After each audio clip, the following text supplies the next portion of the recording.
Hi friends, welcome to కొత్తగా చందమామ కథలు. ఈరోజు మనం జాతక కథల సిరీస్లో నీతి గల లేడీ అనే కథ చెప్పుకుందాం. బ్రహ్మదత్తుడు కాశీనగరాన్ని పరిపాలించే కాలంలో ఒకప్పుడు బోధిసత్వుడు లేడీగా జన్మించాడు. ఆ లేడీ బంగారు లేడీ. దాని కన్నులు కెంపులలాగా మెరిసిపోతున్నాయి, గిట్టలు వెండివాటిలాగా తలతలలాడుతున్నాయి. దాని నోరు లక్క పూసినట్టు ఎర్రగా ఉంది. ఆ బంగారు లేడీ ఒక మర్రి చెట్టు కింద నివసిస్తూ 500 లేళ్లు గల ఒక మందకు పెద్దగా ఉంటున్నది. దానికి మర్రి చెట్టు లేడీ అని పేరు. ఆ సమీపంలోనే ఒక రావి చెట్టు కింద మరి ఒక లేడీ నివసిస్తుంది. అది బోధిసత్వునిలాగా అందమైన లేడే, బంగారపు ఛాయదే. దాని పెద్దరికం కింద కూడా ఒక 500 లేళ్లు గల ఒక మంద ఉంది. దానికి రావి చెట్టు లేడీ అని పేరు. ఆ కాలంలో కాశీరాజుకు వేట అనేది ఒక వ్యసనంగా ఉండేది. రోజు తన వెంట వేటకు రమ్మని ప్రజలందరినీ నిర్బంధించేవాడు. ఈ ఒత్తిడి సహించలేక ముఖ్యులు 10 మంది ఒక చోట కూడి ఇలా యోచించారు: ఈ రాజుకు పట్టిన వేట పిచ్చి వల్ల మన పనులన్నీ నాశనం అవుతున్నాయి. ఈ బాధ తప్పించుకునేందుకు రాజుగారి తోటలోనే తిండి నీళ్లు సదుపాయం చేసి లేళ్ల మందను తెచ్చి వదిలితేనో అని అనుకున్నారు. ఇందుకు అందరూ సమ్మతించారు కూడా. అనుకున్నట్టే తోటలో మంచి గరికె మొలిపించి నీటి వసతి అమర్చి సిద్ధం చేశారు. జనమంతా కలిసి అడవులకు పోయి లేళ్లను పట్టసాగారు. వాళ్ళు పట్టిన వాటిలో లేళ్ల మందల పెద్దలైన మర్రి చెట్టు లేడి, రావి చెట్టు లేడి కూడా ఉన్నాయి. పట్టిన లేళ్లన్నిటినీ వాళ్ళు సిద్ధం చేసి ఉంచిన తోట లోపలికి తరుముకుపోయారు. అన్ని తోట లోపలికి పోగానే ద్వారం మూసేశారు. తర్వాత వాళ్ళు రాజు వద్దకు పోయి, ప్రభు, మా పనులు పాడవ్వకుండా మీ సౌకర్యం కోసం మేము ఏర్పాటు చేశాం.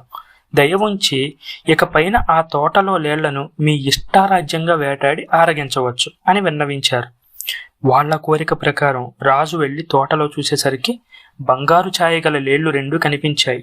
వాటిని చూసి ముచ్చటపడి ఈ రెండింటినీ మాత్రం చంపకూడదు అని ఆజ్ఞాపించాడు. వేటకి రోజు రాజే వెళ్ళేవాడు. ఒక్కొక్కప్పుడు వంటవాడు వెళ్ళేవాడు. రాజు ఎక్కుపెట్టిన బాణం చూడడంతోనే లేళ్లు భయపడి చల్లా చెదురు కావడం, దెబ్బతిన్న లేళ్లు లెక్క లేకుండా చచ్చిపోవడం మామూలైంది. అప్పుడు మర్రి చెట్టు లేడి అయిన బోధిసత్వుడు రావి చెట్టు లేడిని పిలిపించి ఇలా అన్నది: మిత్రమా, వేటలో మన లేళ్లు లెక్కాపత్రం లేకుండా చనిపోతున్నాయి. చచ్చేవి చస్తూ ఉండగా అనవసరంగా అనేకమైన లేళ్లు దెబ్బతింటున్నాయి. రోజుకి ఒక లేడీ అయినా చచ్చి తీరాలి. కనుక పంతుల్ని పిలుద్దాం. వంతు వచ్చిన లేడీ తిన్నగా వద్యశాలకు పోవడం, కత్తి కింద కొయ్యి మీద మెడచాచడం మామూలు చేద్దాం. అలా అయితే తక్కిన లేళ్లకు దెబ్బలు తప్పుతాయి అంది. ఈ ఏర్పాటు రావి చెట్టు లేడికి నచ్చింది. అది సమ్మతి తెలపగానే నాటి నుంచి ఒక్కొక్క మందలో నుంచి రోజు ఒక్కొక్క లేడీ వద్యశాలకు పోయి కత్తి కింది కొయ్యి పైన మెడ పెడుతూ వచ్చింది. ఇందువల్ల మందలలో ఉండే తక్కిన లేళ్లకు దినదిన గండం తప్పిపోయింది. ఇలా ఉండగా ఒక రోజున రావి చెట్టు లేడి మందలో ఉండే ఒక చూలు లేడి వంతు వచ్చింది. వెంటనే అది తన యజమాని వద్దకు వెళ్ళి, నేను నిండు చూలాలిని. ఇంకా కొద్ది రోజులు పోతే నేను, నా బిడ్డ కూడా రాజుగారి ఫలహారానికి ఉపయోగపడతాం. కనుక ఇప్పుడు మట్టుకు నన్ను వదిలిపెట్టండి అని అనేక విధాలుగా ప్రాధేయపడింది. అందుకు రావి చెట్టు లేడి, అలా వీల్లేదు. ఎవరి కర్మ వాళ్ళు అనుభవించి తీరవలసిందే. నీ వంతుగా మరొకళ్ళను పంపడం సరికాదు అని నిష్కర్షగా చెప్పింది. అప్పుడు ఆ చూలు లేడి బోధిసత్వుని వద్దకు పోయి తన విచారగాథ వలపోసుకుంది. బోధిసత్వుడు అంతా విని, నీకు వచ్చిన భయమేమీ లేదు, నువ్వు వెళ్ళు, నీ ప్రాణానికి నా ప్రాణం అడ్డు అని ధీమా చెప్పి పంపాడు. ఆ చూలు లేడి వెళ్ళగానే మర్రి చెట్టు లేడి సరాసరి వద్యశాలకు పోయి తల కత్తి కింద కొయ్య పైన పెట్టి నించుంది. అంతలో రాజుగారి వంటవాడు వచ్చి ఇది చూసి ఆశ్చర్యపోయాడు.